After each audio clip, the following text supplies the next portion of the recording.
Good morning, boys and girls, moms and dads. Happy Generator Monday. All these videos are for entertainment purposes only, as always. And today we're here with the Champion Dual Fuel, as always. We like to run them every week. I put a quart of non-ethanol gasoline into it. Premium is the only option I can get up here, so I get the non-ethanol premium. And that's good for the motors anyway. So that's what we're going to run through here today. We're away from doors, windows, everything's secure. You're not going to get CO in your house. Remember, working smoke alarm, working CO battery backup alarm. And we're going to have those.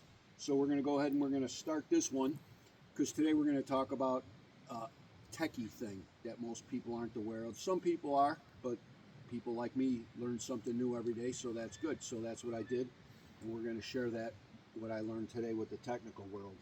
But we're going to go ahead and start this, let it run for a minute, plug that vacuum into it so it has a draw. We're going to let it run. We're going to walk over to the Generac and we're going to watch that baby start up and run for us. And then we'll go and take care of our other thing. So I'm going to turn on my battery.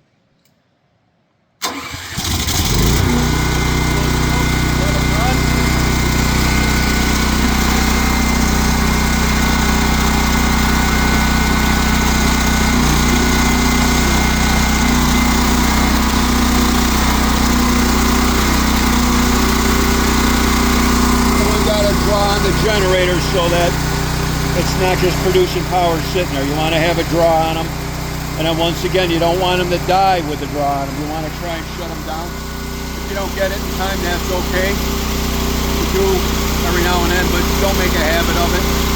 Always try and shut it off before they die. When you hear them stutter and sputter, shut them off and let them cool down a couple of minutes. Okay, we're going to walk over to the Generac and watch that baby start. Okay, boys and girls, we're back with the 24 kW Generac. As you can see, the green light's on. We all know what that means. That last time it ran, it checked out. Everything was good. And hopefully today it's the same result. The power producing and getting a draw on it is the green flashing light. Yellow's pre-programmed maintenance, which we're going to be coming up on.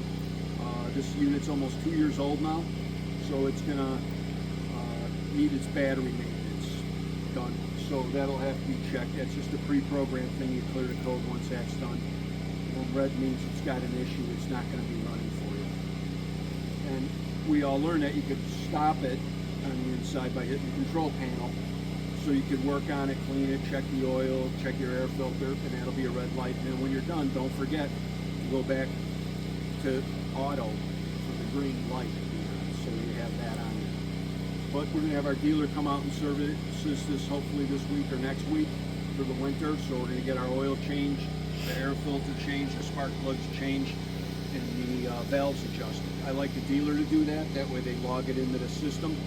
And for your warranty, it's all documented like your vehicle. That way it's not a arguing thing or producing receipts. So she'll be starting up in just a second. And natural gas. Don't forget, when you get a 24 kW and you run it on natural gas, you reduce it to 21 kW. The 24 kW is for propane. So Don Johnson out there with the propane, you got the 24 kW running in your house. And that's about it. We're going to wait for it to start, which it ought to be starting at 8:01. 1 second before 8:01, as opposed to 8:59 seconds. But so there you go. You can see we got the steady green light. So once it runs for a minute, and that green light stays steady and it's running and everything's checking out the self-diagnostics, you see the light's green, so that's a good sign for us.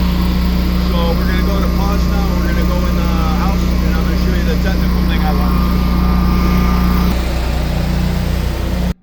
Okay, boys and girls, we're back and we're going to talk about internet issues. If you have problems with your internet going intermittent sometimes after a power failure, your generator runs, everything resets, and that's good.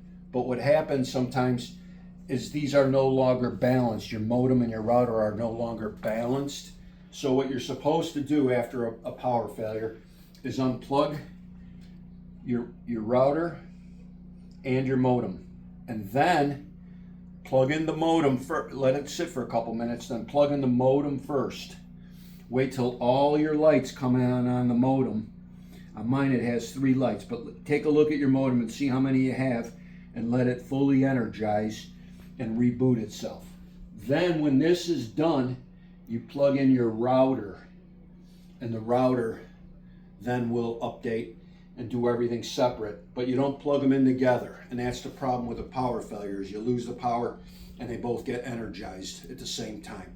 So according to my internet provider, that's not what you want. You want that one to come on first, the modem, let it come completely online, then plug in your router, and then let that come on, and then all your internet devices will be good. So that was something I picked up the other day, so I thought I'd share that with everybody.